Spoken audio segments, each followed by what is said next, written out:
दोस्तों, चाइना आज एक राइजिंग सुपर पावर है, लेकिन इसके अलावा उनकी गवर्नमेंट को लेकर दुनिया के बाकी सभी देश थोड़े से अनकंफर्टेबल दिखाई देते हैं, क्योंकि वहां पर डेमोक्रेसी नहीं है और इतनी सारी पावर दुनिया के कुछ लोगों के हाथ में आना काफी डेंजरस हो सकता है। इसी वजह से अमेरिका और यूरोप के काफी देश चीन को काउंटर करने में लगे हुए हैं और उनमें अब एक और देश का नाम भी जुड़ गया है, जिसके बारे में शायद हमें ज्यादा नहीं पता है, और वो है नीदरलैंड्स। नीदरलैंड्स कैसे चीन को काउंटर कर रहा है और चीन ने नीदरलैंड्स को जवाब देने के लिए क्या प्लान बनाया है, आइए जानते हैं आज की इस वीडियो में। तो बस अंत तक बने रहिएगा हमारे साथ। लेकिन वीडियो शुरू होने से पहले अगर आप इस चैनल पर नए हैं या आपने अभी तक इस चैनल को सब्सक्राइब नहीं किया है तो चैनल को सब्सक्राइब करना और बेल आइकन दबाना ना भूलें। आपने स्कूल में ये तो पढ़ा ही होगा कि किस तरह इतिहास में स्टोन एज, ब्रॉन्ज एज और आयरन एज आई थी, लेकिन इस समय हम सिलिकॉन एज में। ये वो समय जो पूरी तरह से कंप्यूटर से डोमिनेटेड है। फिर चाहे वो आपकी एसी या फ्रिज ही क्यों ना हो, वो बिना माइक्रोचिप्स के नहीं चल सकता। जितनी ज्यादा ये माइक्रोचिप्स एडवांस्ड होती जाएंगी उतनी तेजी से सोसाइटी प्रोग्रेस करेगी। और आज ये माइक्रोचिप्स सिर्फ फोन्स और कंप्यूटर्स में ही नहीं बल्कि वेपन सिस्टम्स में भी इस्तेमाल होती है, जो कि उन्हें नेशनल सिक्योरिटी के लिए भी काफी अहम बना देता है। यहीं से पिक्चर में नीदरलैंड्स आता है। नीदरलैंड्स डच एम्पायर के कारण हिस्टोरिकली तो एक बड़ा प्लेयर रहा ही है, लेकिन अभी भी उन्होंने वर्ल्ड इकोनॉमी से अपनी पकड़ कमजोर नहीं की है। नीदरलैंड्स के अंदर 1984 में कंपनी शुरू की गई थी जिसका नाम रखा गया एडवांस्ड सेमीकंडक्टर मटेरियल लिथोग्राफी यानी ASML। ASML एक जॉइंट वेंचर था जो डच कंपनी ASM इंटरनेशनल और फिलिप्स ने मिलकर शुरू किया था। इसका हेडक्वार्टर आज वेल्डेहोवन नाम के टाउन में, और इनका मेजर काम यह है कि ये लोग वो इक्विपमेंट बनाते हैं जिनसे माइक्रोचिप्स बनाई जाती हैं। यानी ये लोग माइक्रोचिप्स नहीं बनाते हैं, लेकिन माइक्रोचिप बनाने वाली फैक्ट्रीज को जो इक्विपमेंट चाहिए होता है ये लोग उन्हें डिजाइन करते हैं। ये काफी इंपॉर्टेंट टास्क है, क्योंकि इन्हें लगातार अपनी मशीन्स को बेहतर करना पड़ता है ताकि माइक्रोचिप्स का साइज छोटा हो सके।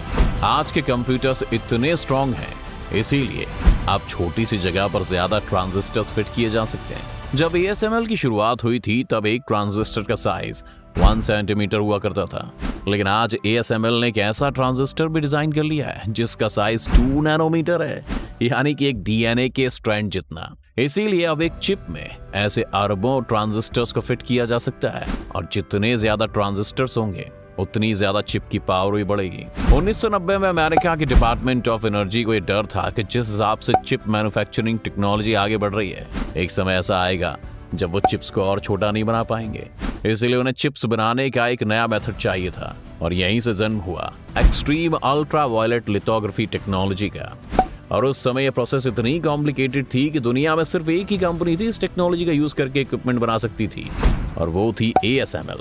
ASML ने इस टेक्नोलॉजी की मदद से अपनी प्रोसेस को और भी ज्यादा रिफाइन करना शुरू किया, और 2018 में उन्होंने दुनिया की सबसे एफिशिएंट चिप मैन्युफैक्चरिंग मशीन दुनिया के सामने रखी। ये मशीन उनकी नेक्स्ट कंपैटिटर से 5 साल ज्यादा आगे थी, और दुनिया की बाकी कंपनीज में से ये 10 साल आगे थी। इसकी वजह से चिप मैन्युफैक्चरिंग इक्विपमेंट बनाने में नीदरलैंड्स ने एक मोनोपोली हासिल कर ली, क्योंकि अब सभी कंपनीज को उन्हीं के इक्विपमेंट्स चाहिए थे। लेकिन अब एक और प्रॉब्लम थी, और वो ये कि चीन भी तेजी से चिप टेक्नोलॉजी को अपनी आर्मी के साथ इंटीग्रेट कर रहा है और अपने वेपन्स को स्ट्रॉन्ग बना रहा है। ये चीज पूरी दुनिया के लिए एक बड़ा खतरा है। पहले तो चीन अपनी चिप्स को ताइवान से खरीद रहा था, लेकिन फिर उन्होंने ये भी डिसाइड किया कि वो चीन में ही ऐसी फैक्ट्री सेटअप करेंगे जहां पर वो सेमीकंडक्टर चिप्स बना सके, और इसके लिए भी वो नीदरलैंड्स के ASML से ही इक्विपमेंट ले रहे थे। अब जैसा कि हमने पहले बताया कि चाइना का राइज अमेरिका और बाकी देशों के लिए एक बड़ा खतरा है, और किसी भी हाल में वो ये नहीं होने देना चाहते हैं। इसलिए अमेरिका ने रिसेंटली नीदरलैंड्स और जापान के साथ एक डील की, जिसमें उन्होंने चीन को एडवांस चिप मेकिंग टेक्नोलॉजी की सेल को रेस्ट्रिक्ट कर दिया। सिर्फ इतना ही नहीं, जिन भी कंपनीज को ये लोग अपनी टेक्नोलॉजी सप्लाई करते हैं उनके ऊपर भी रेस्ट्रिक्शंस लगा दिए गए हैं, ताकि वो चीन के साथ बिजनेस ना कर सकें और वहां पर फैक्ट्री सेटअप ना कर पाएं। इस प्लान का सीधा सा मकसद है कि चीन की माइक्रोचिप टेक्नोलॉजी को हमेशा ही पश्चिमी देशों के मुकाबले 10 साल पीछे रखा जाए, ताकि उनके पास कम्पीट करने का कोई जरिया ही ना बचे। जब तक चीन पश्चिमी देशों के लेवल पर पहुंचेगा तब तक ASML 10 साल और भी ज्यादा आगे बढ़ चुका होगा, जिससे चीन उन्हें कभी भी कैच नहीं कर पाएगा। चीन के विदेश मंत्री ने इस डील को मार्केट के खिलाफ बताया है, लेकिन हमें पता है कि अमेरिका जब तक इसमें इन्वॉल्व है वो कुछ भी कर सकता है। इसके साथ साथ अब अमेरिका ने 2022 में एक चिप्स एक्ट भी पास किया है, जिसके मुताबिक अब वो $280 बिलियन की बड़ी रकम खर्च करने वाले हैं, ताकि जो भी कंपनी अब अमेरिका के अंदर माइक्रोचिप्स बनाए वो उसे इंसेंटिव्स दे सकें। यही वजह है कि बहुत सारी चिप मैन्युफैक्चरिंग कंपनीज ने अब अमेरिका के अंदर फैक्ट्रीज खोलनी शुरू कर दी हैं।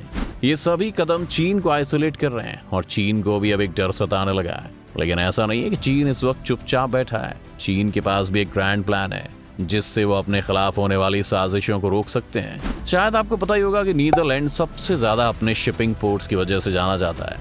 आज यूरोप से गुजरने वाला 50% सी ट्रैफिक रॉटरडैम या एम्स्टरडैम से होकर गुजरता है, जो नीदरलैंड्स को सी ट्रेड के लिए एक बहुत ही इंपॉर्टेंट डेस्टिनेशन बना देता है। आज अगर हम दुनिया के 5 बड़े एक्सपोर्टिंग नेशंस की बात करें तो उसमें आपको अमेरिका, यूरोपियन यूनियन, चाइना और जापान तो दिखेंगे ही, लेकिन 5वें नंबर पर भारत या फ्रांस और यूके जैसे देश नहीं बल्कि नीदरलैंड्स हैं। वो देश जिनकी जनसंख्या 2 करोड़ से भी कम है और वो अकेले ही $1 ट्रिलियन से ज्यादा का एक्सपोर्ट हर साल करते हैं। चाइना को भी ये बात पता है कि नीदरलैंड्स के लिए उनका ट्रेड कितना जरूरी है, इसलिए चीन ने यहाँ पर पहले से ही बहुत सारी इन्वेस्टमेंट्स करनी शुरू कर दी हैं।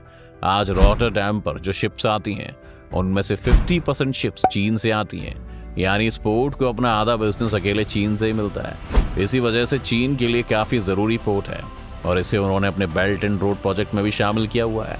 आज चीन की कंपनी कॉस्टको की यहाँ पर बड़ी बड़ी इन्वेस्टमेंट्स हैं और वो रॉटरडैम पोर्ट के 35% स्टेक्स भी ओन करते हैं। अब चीन का प्लान ये है कि धीरे धीरे नीदरलैंड्स के पोर्ट्स में और भी ज्यादा इन्वेस्टमेंट्स की जाएं और यहाँ पर आने वाली चाइनीज शिप्स के बिजनेस को भी एक हथियार बनाकर नीदरलैंड्स के अंदर अपनी इन्फ्लुएंस को बढ़ाया जाए।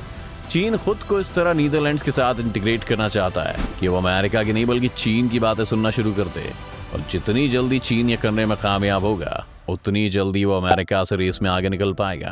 अमेरिका में जो फैक्ट्रीज बननी शुरू हो गई हैं उन्हें ऑपरेशनल होने में भी कुछ और साल लगेंगे। इसके अलावा अगर वो ऑपरेशनल हो भी जाती हैं तो उन्हें अपने इक्विपमेंट्स के लिए नीदरलैंड जैसे देशों पर निर्भर रहना ही होगा। इसलिए अमेरिका अब नीदरलैंड्स पर तो रोक नहीं लगा पाएगा। इसलिए चीन का मकसद ये है कि नीदरलैंड्स के ऊपर इतना प्रेशर बना लिया जाए कि वो अमेरिका और चीन दोनों ही देशों को इक्विपमेंट सप्लाई कर सके। इसके बैकग्राउंड में अमेरिका और चीन लगातार अपने देश के अंदर भी अब ASML जैसी कंपनीज के डेवलपमेंट पर ध्यान दे रहे हैं ताकि उनकी डिपेंडेंसी नीदरलैंड्स पर से खत्म हो जाए। जहां अमेरिका के लिए करना फिर भी थोड़ा सा आसान है, वहीं चीन को इसमें काफी वक्त लग सकता है। ये भी मुमकिन है कि चीन अब फिर से अपनी पुरानी टैक्टिक्स पर आ जाए और खुद कोई टेक्नोलॉजी डेवलप करने के बजाय वो ASML को ही हैक करके उनकी टेक्नोलॉजी चुरा ले। चीन ये पहले भी कई बार कर चुका है, इसलिए इस पॉसिबिलिटी को इग्नोर नहीं किया जा सकता है। इस जियोपॉलिटिकल स्ट्रगल में अभी भी सबसे ज्यादा फायदा नीदरलैंड्स का ही है, क्योंकि दोनों ही देश उसे अपनी तरफ करने में लगे हुए हैं, जिसका मतलब है कि दोनों ही तरफ से उसे बहुत अच्छे और ललचाने वाले फाइनेंशियल ऑफर्स मिलने वाले हैं। चीन और अमेरिका दोनों ही दुनिया की नंबर 1 और 2 इकोनॉमीज हैं, इसलिए इस वक्त नीदरलैंड्स के लिए हर तरफ से प्रॉफिट ही प्रॉफिट दिखाई दे रहा है। ये भी मुमकिन है कि इस वक्त कई और देश भी इस रेस में कूद पड़े और इन इक्विपमेंट्स को बनाने में इन्वेस्ट करने लगे, क्योंकि मार्केट में अचानक से इसकी डिमांड बढ़ गई है।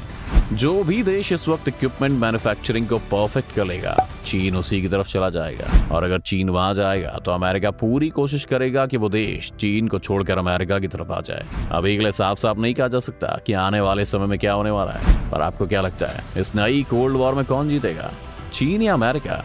उम्मीद है आपको आज की इस वीडियो से काफी कुछ नया सीखने को मिला होगा। अगर आपको वीडियो पसंद आया तो वीडियो को लाइक करें, और अगर आप इस चैनल पर नए हैं तो जाने से पहले से सब्सक्राइब करना भी ना भूलें।